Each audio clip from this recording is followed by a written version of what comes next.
On this week's episode, Bridgerton heats up on Netflix. Will there be a Borat 3? And could Microsoft have bought Nintendo? All this and more as we reach our next stop, the PCC Multiverse. Don't be alarmed. The quasi-shimmering light before you is a trans-dimensional gateway to other worlds, other voices, other thoughts, and other realities. Up feels like down, and down feels like the number 7 on a Wednesday morning. Don't worry. That quivering, blood-boiling sensation under your eyebrows is all a part of the charm. Welcome to the PCC Multiverse. And we're back with another episode of the PCC Multiverse. This is Gerald Glasser from Pop Culture Cosmos, Game Source, Inside Sports Fantasy Football, and the Lakers Fast Break. We truly appreciate everyone out there listening to all of our great shows. And if you can, please give us that 5-star review on Apple Podcasts. Plus, if you can like, share, subscribe, follow, or do anything that you can to support us right here at the Pop Culture Cosmos, or even our friends at the Lakers Fast Break. And you can do that by going ahead to ThriveFantasy.com if you're interested in daily fantasy sports betting player props on the NBA, Major League Baseball, the NFL, esports, and PGA. If you are interested in that, you download the app or you go ahead to ThriveFantasy.com and type in the code LFB on your first deposit at checkout. And if it's up to $50, they'll match it dollar for dollar as long as your first deposit is at least $20 or more right there at Thrive Fantasy. But it wouldn't be a PCC Multiverse without my good friend. He returns to us once again, coming home after being lost in the wild for many weeks. It is my good friend indeed. You got to go ahead and reach out to him on the Twitter or Instagram at CastleFPV. That's Castle with a K right there for you. It is my good friend. It is Marcus de la Garza. And Marcus, Happy New Year to you. A blessed one for you and your family. I cannot thank you enough for returning back to us here in 2021. Well, same to you with the Happy New Year, and best wishes to your family and everybody with you. It's one of those things, and with you, I mean the Pop Culture Cosmos family. It's one of those things. I was sad to be away for a couple weeks there, but I'm glad to be back, and I'm looking forward to the show, man. It's going to be a good day of discussions. Well, you have found your way back to us here home at the Pop Culture Cosmos, and we truly appreciate it. But we got a great episode, including we have to hear your thoughts on the back end of the show about your best of 2020, because I know you've got a lot of best for 2020, and your most anticipated for 2021 in pop culture. And we'll hear about that on the back half of the show. Plus, we got a great interview coming up with Jonathan Gatsby, the author of The Beasts and the Four Demigods. That's available now. A great fantasy book for you, right there for you. Hopefully it's the next Harry Potter, the next Maze Runner, the next Hunger Games, any of those type of fantasy type books that are out there. If you're interested in getting into a new series, check out The Beasts and the Four Demigods from Jonathan Gatsby, and he's coming up on the back half of the show as well. Plus, also, we're going to be talking a lot about Borat 3. Is that a possibility? Microsoft buying Nintendo? Could that have been a possibility? And I had a very good time with the Movo VSM7 microphone. Hopefully, we will be able to hear about that on the show as well. But first up, my friend, Bridgerton is steaming up. Steaming up the Netflix charts. It is right now, currently, as we speak, number 2 on the charts behind Cobra Kai, which I watched and binged through this past weekend. And I shared my entire series review, non-spoilers, on Monday's episode, because I didn't want to give it away too soon because it just came out on the 1st. But Bridgerton is not too far behind a brand new series that just came out. Steamy hot. Everybody is talking about it. Possibly the next 50 Shades of Grey type sensation in that sense, as far as adult situations and steamy romance. So I want to hear your thoughts on Bridgerton as it now steams up on Netflix. Yeah, man, I think steams up and calling it super steamy is right on. Yeah, hot. One of the reviews I was reading earlier, and pretty well put. Was on a scale of 0 to Outlander, what would this be when it comes in terms to steaminess?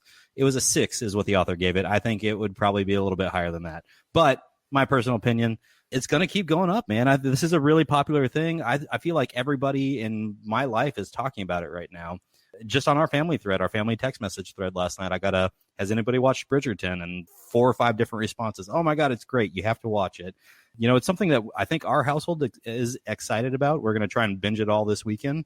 And maybe I can give my thoughts next week on the actual series itself. But, my wife really took interest in it when she found out that Julie Andrews was going to be the narrator for the entire show. So I think this is going to be one that's going to be binge watched in our household, and it's going to continue to be binge watched around the country. 63 million households, man. I think that's the pace they're on right now, right?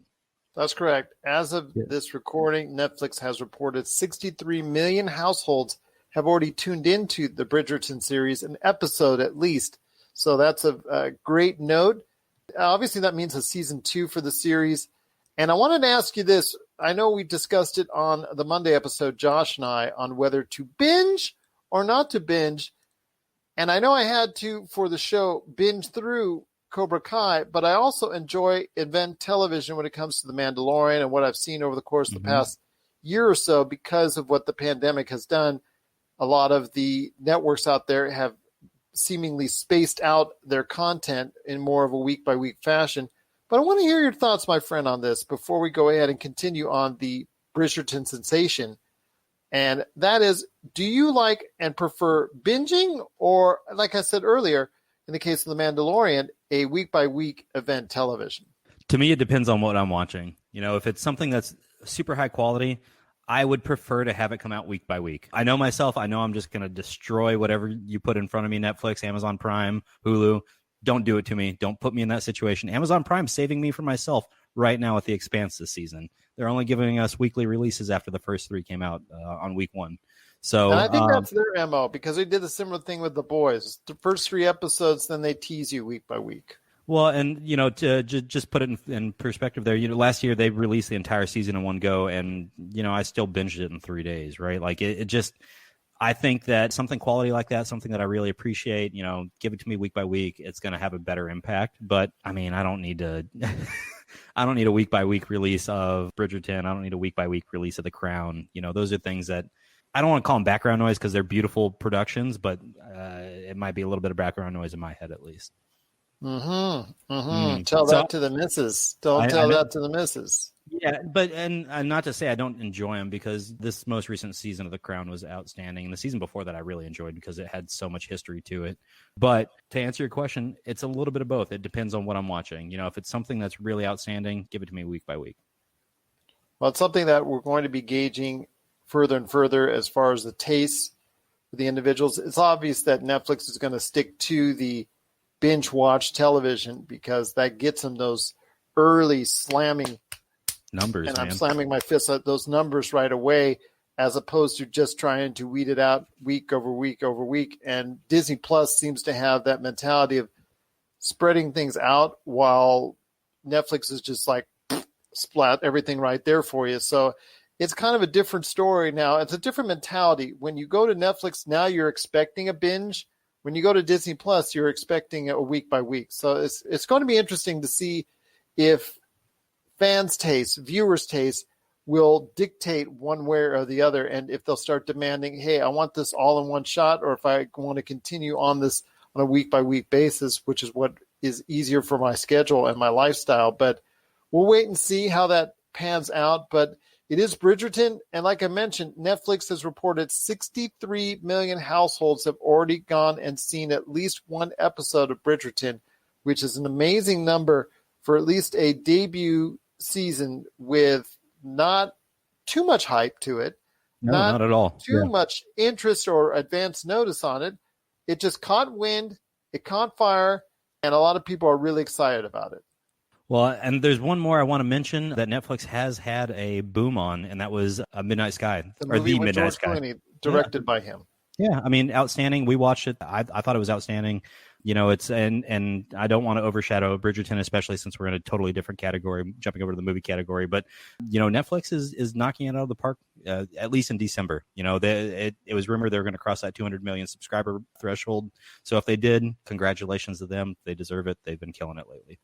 And to do so in a Christmas time where both Disney Plus and HBO Max went up sharply as far as their subscriber base, obviously with Wonder Woman 1984 and also as well Pixar's Soul coming to those platforms. And if you look at the numbers from there and what's being reported upon, that the numbers went up sharply for both of those outlets.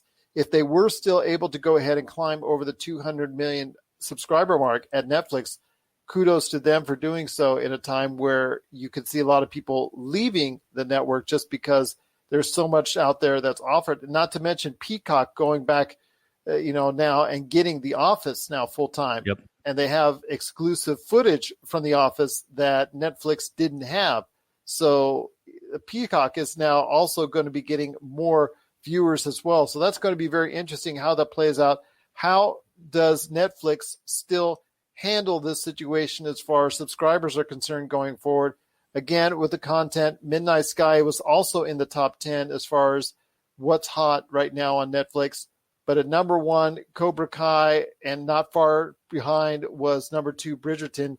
Cobra Kai, to me, was a tremendous success once again, and I hope everybody gets a chance to check it out.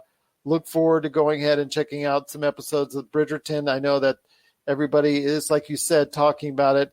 I know at my wife's work, they're talking about it constantly, about Bridgerton. So hot. It's so hot. But it is something that I think a lot of people are talking about as far as you just laugh at it when I say, so hot. It's almost Will Ferrell. It is, man. It is. It's social media is in love with it right now. Well, the way you say it, it's so hot. It's like Will Ferrell doing it. Starsky and Hutch, I think, So hot. So hot.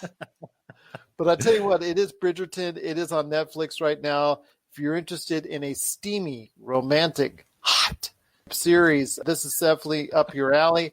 And this is something that a lot of people are taking note of. And it's definitely going to get a season 2. I mean, this is one of those ones that's not on the cut line or people have to worry about or devoted fans have to be concerned whether or not it's going to be canceled. This is getting another season from Netflix. I think you can pretty much bet the house on that if it hasn't been confirmed already. 63 million reasons to renew it is where we're at right now. Absolutely, indeed. What are your thoughts out there on the steamy, hot Bridgerton series from Netflix? As I make Marcus choke on his water, share us your thoughts, popculturecosmos@yahoo.com. Hey, this is Chad from Ghost Toasters, and you're listening to Pop Culture Cosmos Podcast.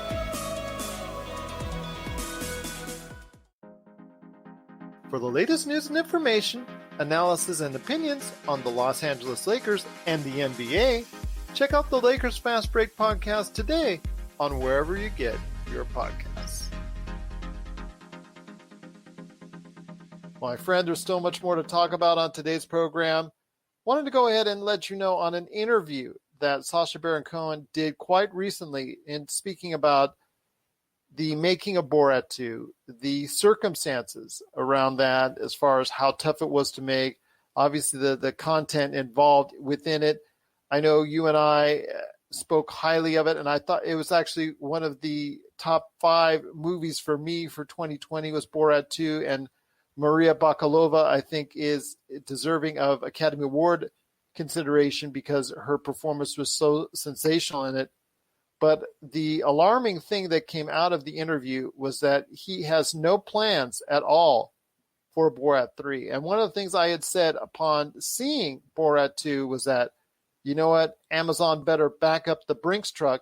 You did say that. I remember that. Yeah, and I thought for sure that better back up that Brinks truck because it did a huge amount of money for Amazon Prime. It did a huge amount of business, a huge amount of viewership for Amazon Prime. Everybody was talking about it.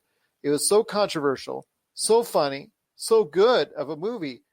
But his comments kind of make me concerned. I don't think he's doing the hard play for Amazon Prime because, again, he could write his own ticket and he could write his own check on Amazon Prime now. Right now, if he said, yeah, let's go ahead with a Borat 3, yeah, he might have other characters in mind, but they've never connected quite as well as Borat. So I want to hear your thoughts on the possibility, which is a strong possibility, which you and I know, let's say never and never. I mean, you can never say never in Hollywood because, again, if you back the Brinks truck up enough, you can dish out enough money where anybody will say yes. But as of right now, there's no Borat 3 in sight, and I think that's quite concerning if you're a fan of the series. Yeah, I'd be concerned, but maybe there's a bigger point here is, the reason why he revived Borat and brought Borat 2 was he felt like democracy was in peril. That's one of the big quotes I remember seeing from the interview. I would hope that we don't have to see a Borat 3. The events that are going on. Yeah, I would hope that we don't have You wouldn't want another 5-7 years down the line, then you wouldn't want to see one again? I would hope that we're doing better, that we don't need another Borat to remind us. Touching maybe on other subjects, on other ways, on other things. Just a Borat character in and of itself. Yeah, it's hard, though. That character has always been geared at political commentary and social commentary, really. And so it's hard. I guess if you wanted to take it down a social commentary route, for Borat 3, I'm sure that's entirely possible, but it's really hard to get away from his political under and overtones, and it's one of those things that, yes, I would enjoy Borat 3. I'm going to sit there and laugh, but I would hope, and this is my hope for our society, is that we don't need a Borat 3 in 5 years or 7 years, whatever it is, 10 or 15. I can't say I disagree with you on that statement. You're right. In and of itself, I'm hoping that a Borat 3 will not be necessitated, but Borat 2 was so well done. You hope that he could he can follow it up with something that clicks with an audience, because Bruno, Ali G, Ali G was an amazing character. I mean, it's just they haven't connected. They haven't connected on a worldwide basis like Borat, and I'm not sure if he has anything else up the sleeve besides Borat that's going to connect with an audience at such a large volume. Right.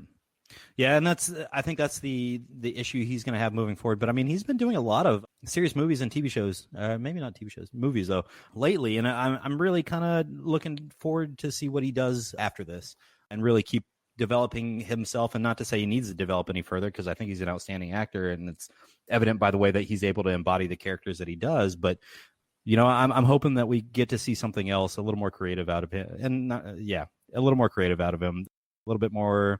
I don't want to call it serious, because I mean Borat has its serious moments as when it comes to the social. Well, with his efforts in Trial of the Chicago 7, which is also getting a lot of acclaim. Yeah, and also could be up for an award for that. I mean, his future as an actor is good. Yeah, he has a great future with everything else that he touches, I'm sure, and it's just going to be one of those things. I don't want to see another Borat 3, but if we do, it's going to be outstanding. It's going to be, and I mean the writing has always been great on Borat, so hopefully we don't have to. But if he does, I'm hoping he cooks up something outstanding. I hope he does as well. That's going to connect with a large audience like he did with Borat 2, even surpassing the success, in my opinion, of Borat 1. It's a much better movie for me. Borat 2 is. I think it was a much better watch overall. And again, Maria Bakalova, I mean, I don't know where her career is going to go next, but I hope that this will be the rocket ship for her, that her career will take off, because she is certainly deserving of it. Because as someone who is almost relatively new, basically she was relatively new to the whole acting world. Yeah. And this is her first real role in feature film. And to go out there and match toe for toe with Sacha Baron Cohen in this film was truly an outstanding feat. I mean, a lot of other actors and actresses, period, would have been maybe intimidated, would have been downplayed, and would have not given that full chance, or would have not taken the steps that maybe Maria Bakalova did, because Maria Bakalova basically went all out, and that's why it's so good, in my opinion. Yeah, I agree with you there. She really sold out, and I think, but grabbing somebody that was a little bit less experienced, a little bit more or a lot more unknown, was the smart move there for Borat 2. You ended up with somebody that was willing to go the distance, right? Willing to play the part, go to the extremes, and do everything that they needed to do. And so that alone was what made her performance special. And it's going to be, for me, I agree with you. It was the highlight of the film, just seeing her kind of really go full out and just full sail on it. I enjoyed my time with Borat 2, and Apparently, there will not be Borat 3. I'm like you. Once you've brought me around to it, I'm now hoping that there will not be a need for a Borat 3 because it will say a lot about, again, the way the world is, the way the U.S. is at, the way society is as a whole, if there is a Borat 3 on the horizon. But I'm assuming Amazon is still backing up the Brinks truck for something that Sacha Baron Cohen has up his sleeve. But again, if it's not Borat related, the question now becomes, will he have a character or an idea or a concept that's going to connect as large as Borat? That's been the question going forward. We haven't seen as of yet, even though he's had good performances in other roles and other formats. I'm questioning whether that's going to be the case and he has something that will connect on that large a scale again. It's an uphill battle for that, Gerald. And that's one of those things that, Sacha Baron Cohen is going to be, I don't want to say he's going to struggle to top this in his career because, he's got so many things that he's done and done well. So it'll be interesting to see what comes next. I'm with you. What are your thoughts out there on Sacha Baron Cohen stating in a recent interview that, was it with Variety? Or it was with Variety. Yep. Was it with Variety? Okay. Yep. That he has no plans for a Borat 3 anytime in the near future or in the distant future for that matter. So we want to hear your thoughts. Are you bummed to hear, like Noah Ian Fine was when we mentioned it just now on the show, and he commented on that there is no Borat 3 on the horizon? Share us your thoughts, popculturecosmos@yahoo.com. Wanted to go ahead and talk real quick about Movo's VSM7, the condenser microphone that I got a chance to test out recently. It's a nice studio microphone. It is not USB, which is, to me, one of the major detractions from it because these days a lot of microphones need to be USBs because everyone just likes plugging in on the go. This is, though, a very solid condenser microphone with multi-diaphragm as far as whether you're doing out a cardioid or whether you're expanding it for an entire group audience. Does a solid job. I've got a review of it coming up this week at popculturecosmos.com, so look for that. Gets a very solid review for me. And if you're interested in buying a large-scale studio microphone like this, it is the Movo VSM7. You can check it out today on Amazon and other major retailers. It is the Movo VSM7. It is something that I do recommend, and I'll be giving a full review of it this week on the popculturecosmos.com website for you. So hopefully you'll get a chance to check that out. Truly enjoyed my time with it. But before we head on to the break, I got to throw this by you. It came out that in the year 2000 that Microsoft sent out feelers to Nintendo about acquiring them. So Microsoft was actually half-heartedly interested in purchasing Nintendo. Now, Nintendo laughed that off, and that was the general reaction that was given to them. But there could have been a possibility in some alternate plane that Microsoft could have owned Nintendo. How weird is that? I can't imagine that the development timeline for Nintendo, whether it's the GameCube, the Switch, the N64, N64 was out already at that the point. Wii came after the game. Yeah, I can't imagine the development profile for any of that would be the same if Microsoft owned Nintendo. It's one of those things that I don't think an American company would have done great with the history that Nintendo had and commitment to their consumer, man. It would have been a shame to see, and I'm glad that Nintendo laughed off the offer because it might have made all of them better, right? Put Xbox in a position where they couldn't just rely on buying a studio to compete or buying a company to compete. And now that Microsoft does have all the money in the world to do that, and they're doing it successfully, I hope they continue to do it successfully. They've got their recent acquisition of ZeniMax that they're trying to complete. It's going to be $7.5 billion. I just can't imagine spending that much to buy a studio to grab a hold of IP like that. But, it's great IP. It's Fallout. It's Doom. It's who else? I can't think of anybody else off the top of my head. The Elder Scrolls, Fallout, the whole nine yards. But when it comes to that, you got to figure as well, $7.5 billion. It only took $4 billion to buy Star Wars and Marvel each. So you got to put that in perspective. Yeah, it's wild to me that they're spending $7.5 billion on ZeniMax, but it tells you about the profitability of gaming, right? And the rise and the direction in which we're heading. It's one of those things I think we'll get into when we get to the best of 2020 and what we're looking forward to with 2021. We're going to see really the development of brands and everything. I kind of lost my train of thought there. It doesn't matter. It does. Microsoft buying Nintendo, I'm glad it didn't go through at the time, and I'm glad Nintendo laughed it off. Well, it led to Xbox having to earn their way into gamers' respectability as far as with the original Xbox and then the Xbox 360 and then the Xbox One and now the Xbox Series X, which I think now a lot of people are finally starting to give a lot of respect to. Obviously, it's still hard to find out there on shelves and internet retailers and the like. Still can't find it along with the PlayStation 5. I think once you start seeing games that you will get a better idea about the Xbox Series X and where it's headed. I'm interested right now of the two simply because of the fact that the Xbox has a little bit more power in the hood. But for me, it's a close call on either one. Nancy Weems says, coffee, anyone? Well, maybe Marcus needs a little bit of shot of coffee. I know I do, but you know what? I'll go ahead and have some hot chocolate here after the show today.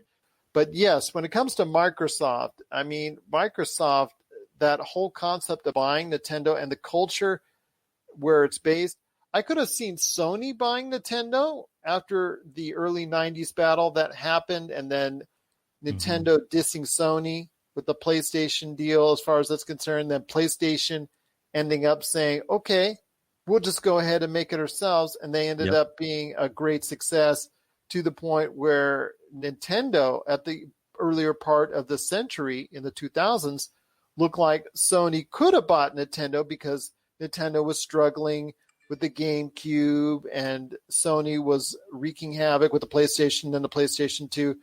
If any company could have bought out Nintendo, it could have been Sony. Yeah, and that would have been an interesting deal as well. It's more based in culture that would have been more acceptable. Yeah, I guess so, but I appreciate Nintendo remaining independent, doing their own thing, and sticking to their too. I mean, they got a lot of money in the coffers, guns. so it'd be really hard to find a price tag that would work. I totally agree with that point. You have to look at their success over time and know that any offer that anybody could have come to them with at that time probably would have been laughed off at that point. So, I mean, it's barred. Somebody backing up a Brinks truck full of gold bars. I'm sure that's that's it. Well, the thing is, you got to remember for every failure that they've had with the Wii U and also as well the GameCube, they've had tremendous successes with the Switch currently. And then they had the Wii, which was a sensation, almost unlike anything else that's out there.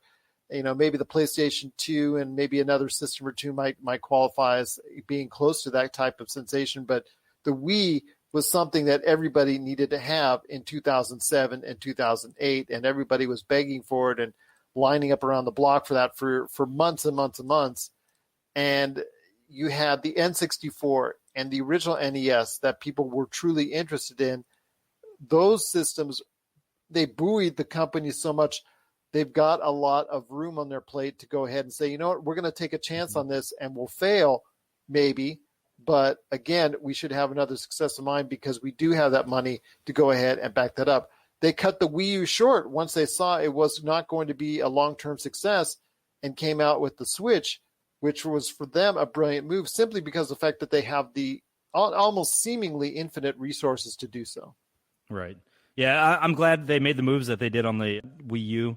It shows a healthy leadership for the company, right? It shows a leadership team that understands profitability and how to make things really resonate with their consumers. So I'm glad the Wii U cut short. We brought in the Nintendo Switch, and I'm really excited to see what they do after this. If you look at what they did with the Wii and how we integrated workout games into our entertainment sector here, I would like to see what Nintendo's going to do to push the envelope moving forward. So will I, my friend. I'm interested to see what the future holds for not only Microsoft and Sony with the PlayStation and Xbox Series that are coming up. Hopefully at E3 we'll get a better idea. Maybe even next week at CES we can get a little taste of what's going on. But I'm also looking forward to what Nintendo has in the offering right around E3 time and seeing what their future for them as well. Now that the Switch is the old system on the block right now, which is kind of funny to say because at one time they were the new system, but in a matter of weeks, they've turned out to have an even older system now that still endures, that still people love to play, but we're going to see what the long-term future for Nintendo Switch is going to be, hopefully within the next year to 18 months. that we'll see how that develops. But I'm excited for that. And it all could have been a Microsoft purchase way long ago. So I'm glad that they decided not to go ahead and let that happen. I'm looking forward to going ahead and seeing what the future of the video game industry will be like in 2021. But knowing that Microsoft at one time was halfway serious about buying Nintendo, I'm kind of glad it didn't work out that way. What are your thoughts out there on Nintendo possibly being bought by Microsoft way back in 2000? Would you have been surprised that that happened? Would you have been shocked? Would you have been angry back in 2000? Share us your thoughts, popculturecosmos@yahoo.com. Well, coming up next, it is Jonathan Gatsby. He is the author of The Beast and the Four Demigods. He comes up right after the break to talk about his book and how he is going to try and get you to go ahead and check out this series, which he hopes will become the next great fantasy series. And he comes up right after the break to do just that. This is the PCC Multiverse. Video game box art, the stories behind the covers, in which we talk to the illustrators and artists who are responsible for gaming's most iconic images. Don't forget to check out Video Game Box Art, the stories behind the covers, celebrating gaming's most iconic images from the people who created them. This and many more from Rob McCallum Films. We're back with the show, and Gerald Glass for coming right back at you here on the Pop Culture Cosmos. We truly appreciate it. Thank you so much for listening and watching, as always.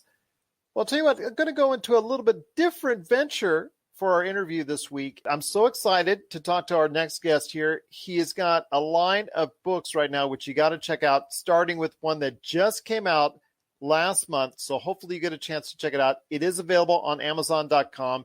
It is called The Beasts and the Four Demigods. That's The Beasts and the Four Demigods right there for you. In fact, let me go ahead and give you a little bit of an intro in it as part of the description. I'm going to just go ahead and try and get the mood for you for if you're into fantasy and that type of lore. Let me go ahead and give this a shot. The world of the gods is in deep unrest, and an unlikely Chicago foursome have been bestowed with the power to end the troubles for good. In the first of 7 tournaments, they must take on a most fearsome array of the gods' beasts in order to prevent history from repeating itself and putting human civilization at risk. Once again, it's The Beast and the Four Demigods. Hopefully you get a chance to check it out today at Amazon.com. It is Mr. Jonathan Gatsby. And Jonathan, thanks for joining us on today's show. Oh, yeah. Thank you for having me. Great job. Try my best on that. Try my best. I saw that. And when it comes to fantasy series of similar ilk, I mean, there's been a lot of interest going back to Harry Potter, and then you go into so many others that have come out in the past 2 decades. If you can, just go into a little bit of a backstory about how this series came about. I ended up getting arrested a couple times to tell you that. When I was locked up, so I started reading, and I read Harry Potter series and other stuff, and I decided, I wanted to write while I was in there. And so I asked the guard, Mr. Green, for 15 pieces of paper, and I started writing. Oh, that's a great story right there for you. And obviously it shows that you've had this love for this type of fantasy world, which once again, it's The Beasts and the Four Demigods. It is now available at Amazon.com. But tell me if you can, as far as the type of things you want to discover, not only with this book that you just came out with, but the type of things you want people to discover as far as this world of fantasy that you've created with the Demigod series. Okay.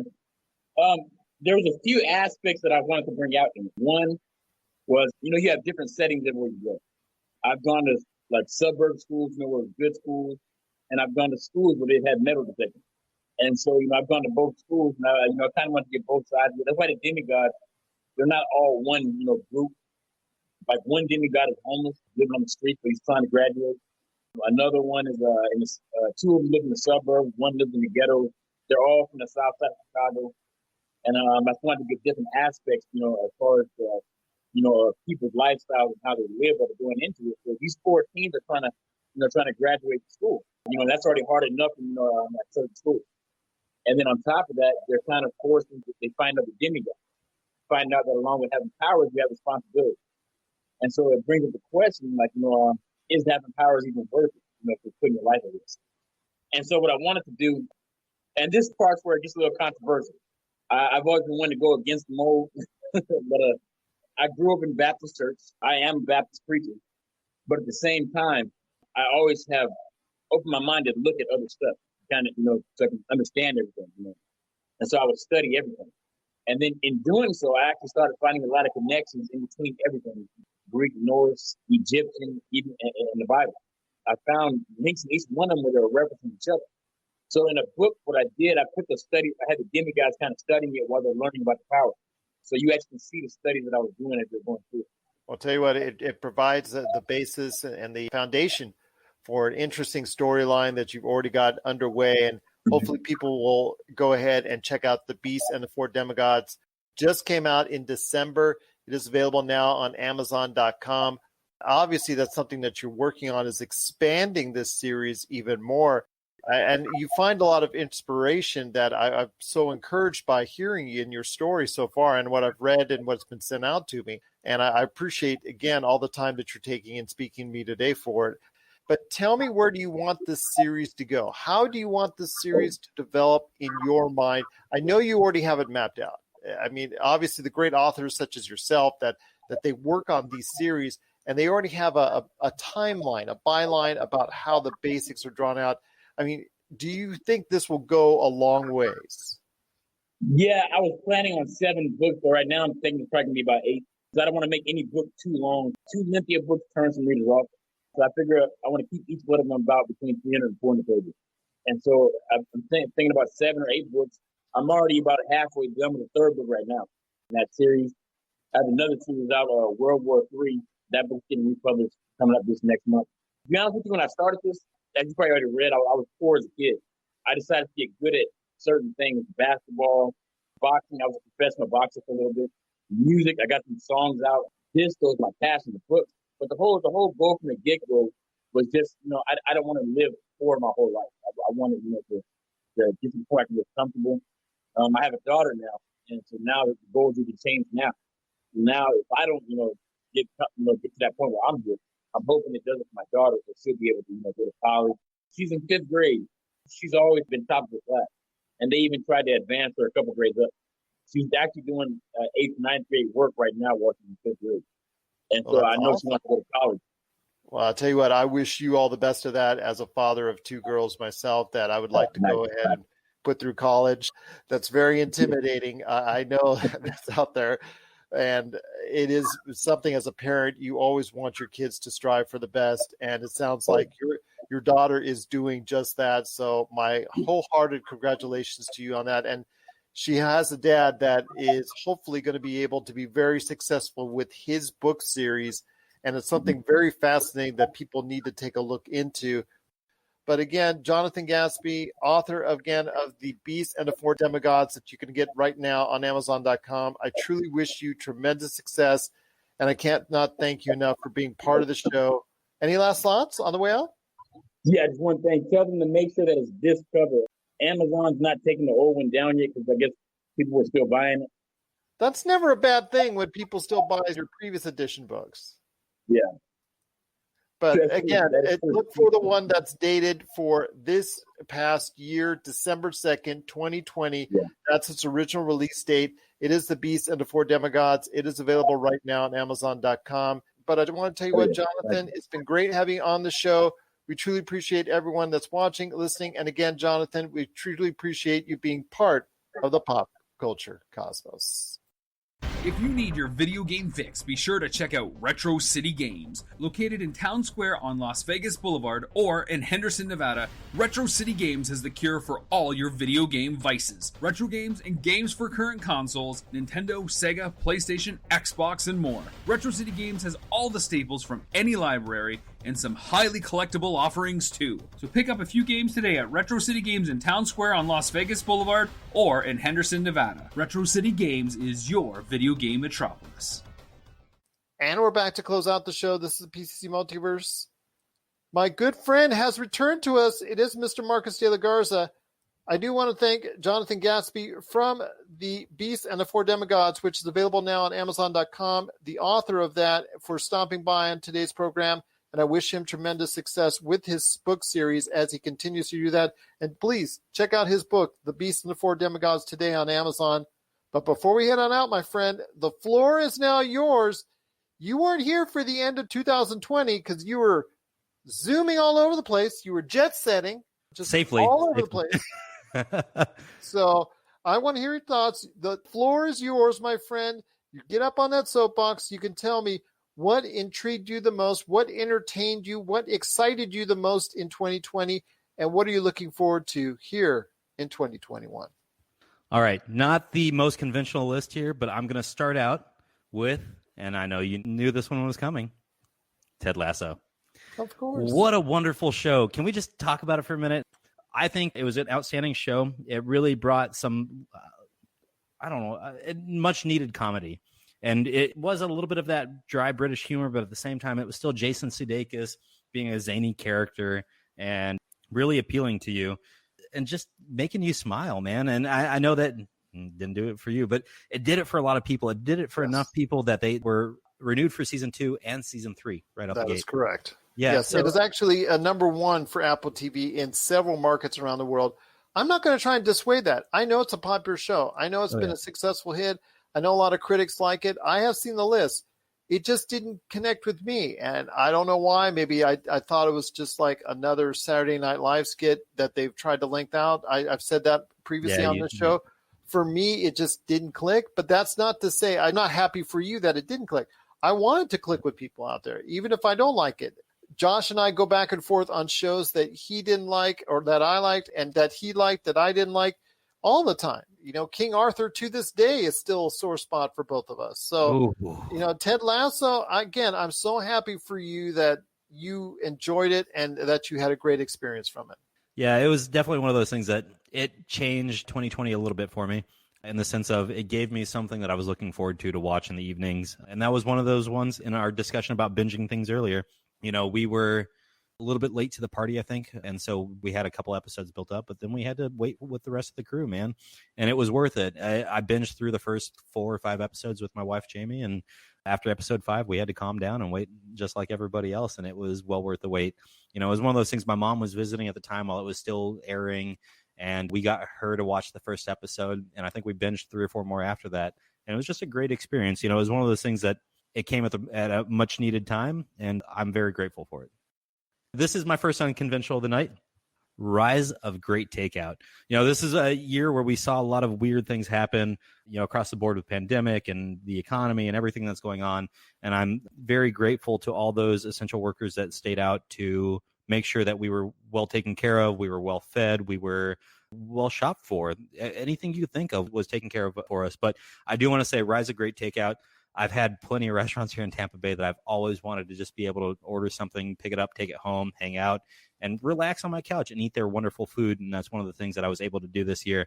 You know, I'm trying to take some lemons and turn it into some lemonade here. And that's, I do want to say that Rise of Great Takeout and my ability to support my favorite local restaurants, make sure that they were able to continue working and continue making some of the best food that I've had in a while. That really did make a difference for me after about week 4 or 5 of the pandemic and staying home and eating in every night and doing everything yourself. And it was nice to take a little bit of a break. And so I very much appreciate everyone that has served me food throughout this year. But moving on, the plants and pets in our lives. That was one of my best for 2020. And this is going to sound crazy, but we stocked up on plants in our household. We've got succulents galore. I will take pictures and put them on Twitter if anybody's actually interested. But my wife really took on a passion for succulents this year. Our house is very green now.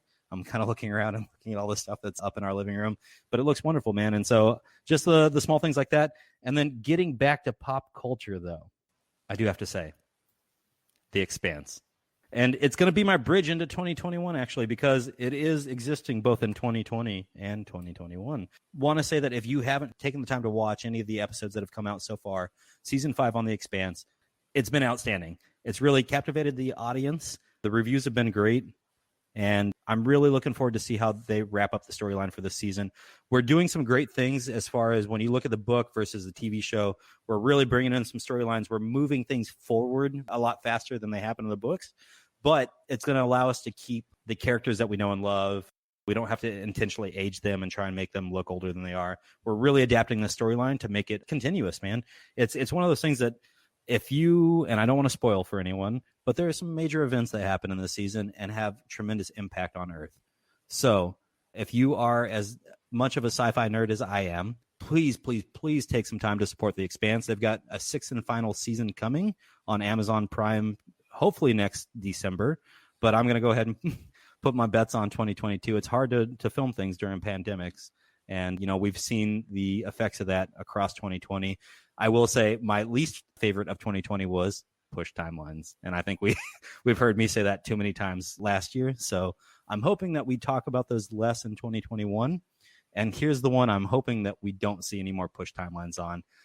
I'm looking forward to James Bond, the new James Bond movie in 2021. Whenever it releases, Gerald, I'm going to be losing my mind. No Time to Die. No Time to Die, man. It's one of those things that, when the Billie Eilish song came out for the Bond movie, I just was nonstop on that song. And admittedly, I've been nonstop on Billie Eilish. She was outstanding in 2020. And I mean, really in 2019, because I think that's when Where Do We Go When We Fall Asleep came out, her album. That song captivated me. I've always loved Daniel Craig as a Bond.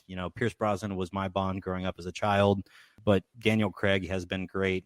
My wife and I differ on a couple of the movies, but I'm really looking forward to see how he rounds out his appearance in the franchise, because it's something that I don't want to say it's owed to him, but I think he's earned the ability to go out on an outstanding movie.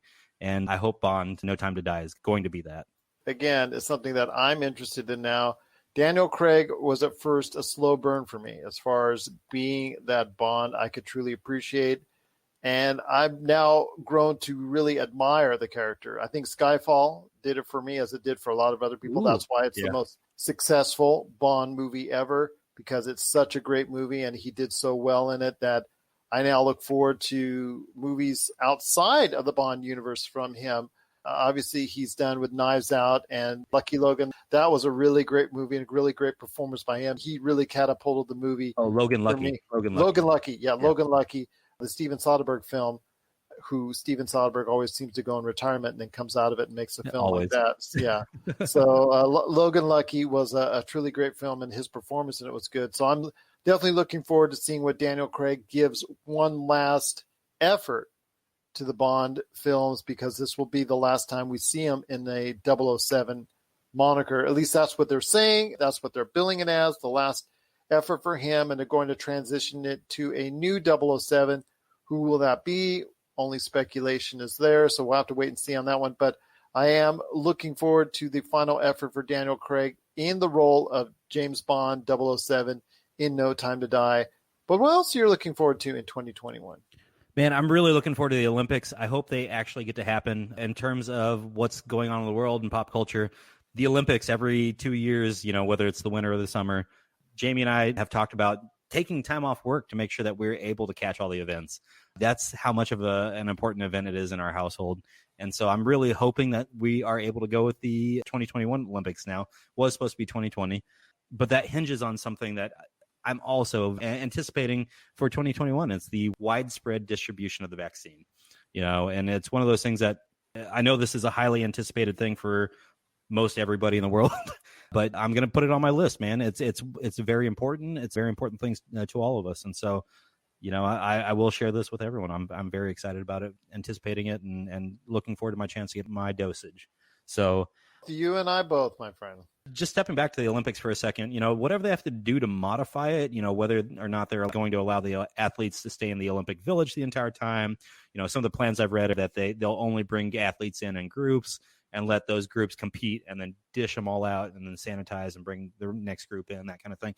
Whatever they end up doing, I hope it's successful. I hope they get a chance to actually do it. And I will have all the reviews when we get there, man. The only thing I ask you this is because last time they tried to do pay-per-view, plus they combined CNBC, MSNBC, and of course NBC, the whole bunch of this. And they're obviously going to intermix some of that again, but instead of pay-per-view, they're going to throw a lot of this on Peacock, which is supposed to be their version of Wonder Woman 1984 if The Office doesn't do it for you as far as bringing in new viewers. Do you think it's going to be the windfall of success for Peacock? Because, again, it comes down to what type of events, what type of coverage are you sending the way of Peacock? That to me is the thing I think that's going to stick out. If it's something like side sports or breakdancing, I'm not going to be watching the breakdancing event per se. Or at least I'm not going to go out of my way to watch it. It might show up on my TV, but some of the other events that are out there, that are not very popular, it's going to be a very hard watch for me. Does Peacock get stuck with all those, or do they get some prime things that are normally watched by a lot of people, like the track and field, the marathon, basketball, some of the events that are there that take shape that are truly followed by a lot of people and would be a big boost to Peacock? That's the big question I have. Well, I'm hoping that we kind of keep embracing the brands and channels that we have already from a network perspective, right? In the umbrella that is NBC, we've got NBC Sportsnet, we've got the Olympics channel, or the Olympic channel, I think is what they actually call it. I know that we're going to be putting content on Peacock. They've already admitted it. I hope they don't get saddled with all the worst events, but if they do, you're the new kid on the block, but I hope that's not their business strategy, because their business strategy should be that they put some of the prime events over on Peacock to garner that viewership, give people a 2-week free trial during the Olympics, suck them in that way, and they'll never leave, right? From a business perspective, put some of those nice things on Peacock, people will sign up. And just like gym memberships, they'll never cancel.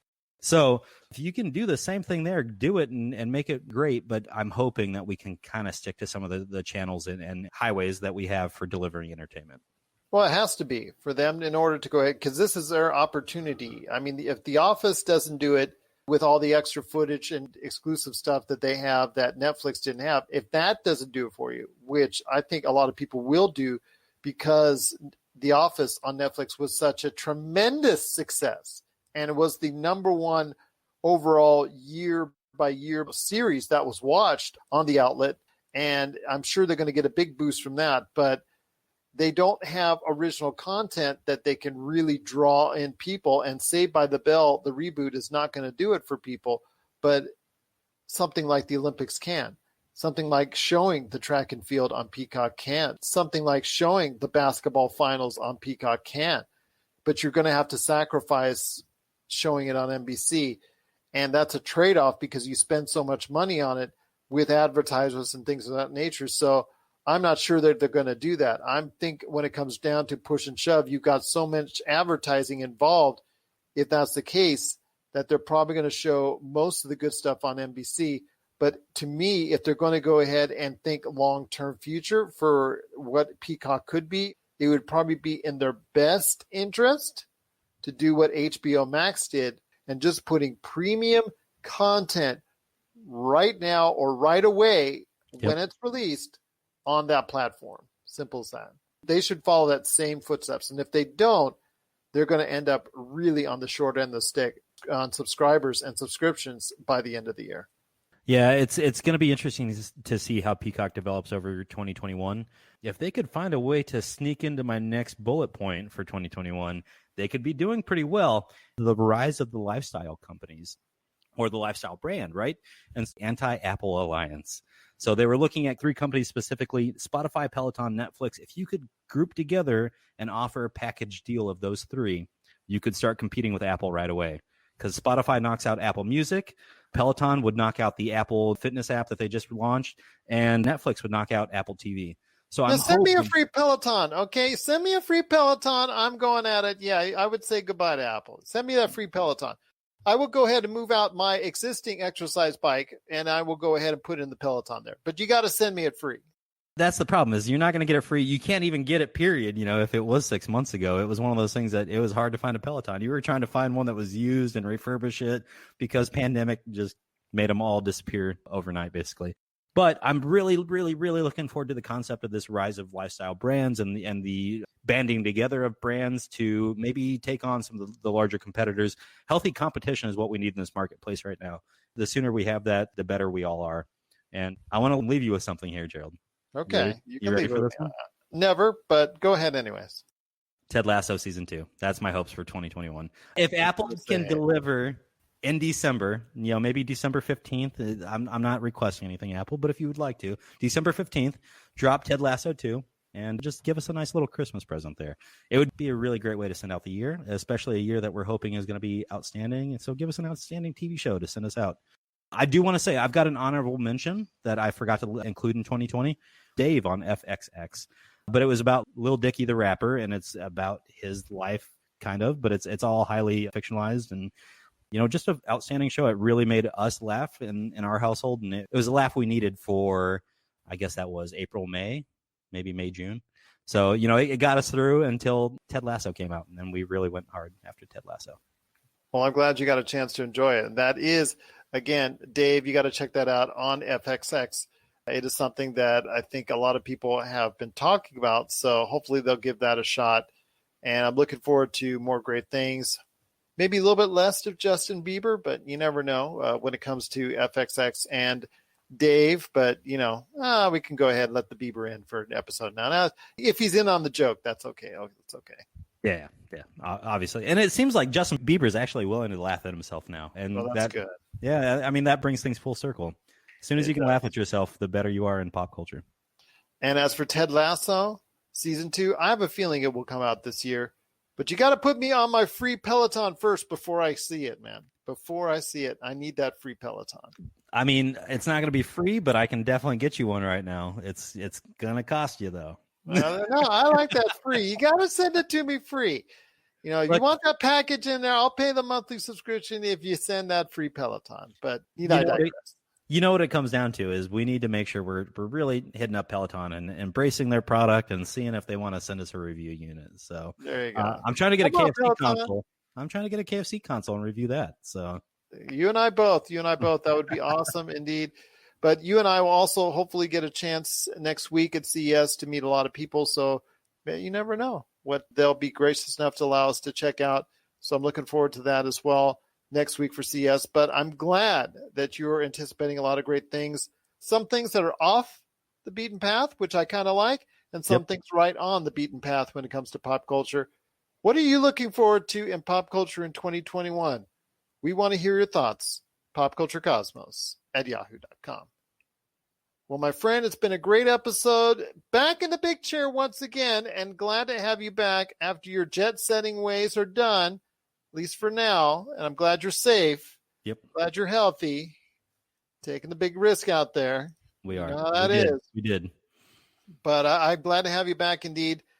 And next week, we will be back with more good stuff here at the Multiverse. Plus, also, Monday's show, we're going to be talking more about all the great things that are going on in pop culture. Josh and I will return. Plus, I will have interviews coming up with award-winning director and my pesterer, as far as it's concerned, my terrorizer, shall I say, my good friend indeed. It is Mr. Rob McCallum. He's back to talk action figure adventures and video game box art. That's a series that you got to catch now on Amazon. That is Video Game Box Art, the stories behind the covers on Amazon. Check that out. But yes, definitely looking forward to that, plus also some other great interviews as well. Any last thoughts on the way out? On the way out, I do want to say thank you to Nancy Williams and Noah Ian Fine for their steadfast support of the podcast and always being around for the live interviews. On top of that, Happy New Year, folks. Really looking forward to a great 2021. Please reach out to me on Twitter, on Instagram. Let me know what you're looking forward to in 2021. Let's have a dialogue. We've got some news that we got to discuss as far as Twitter buying some podcast services, and it might make it easier for us all to converse in 2021. I'm going to sit on that one until next week, and then we can discuss it a little bit further.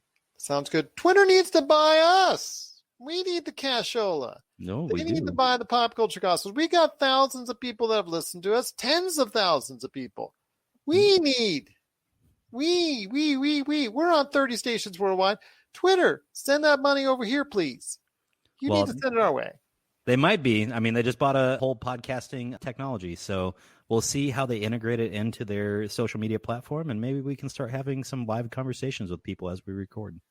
We will see what the Twitter has in store for us right here at the Pop Culture Cosmos. So for Marcus De La Garza, this is Gerald Glassford. It's another beautiful day in paradise right here in the PCC Multiverse. We thank you for listening. And here's hoping you have yourself Agree.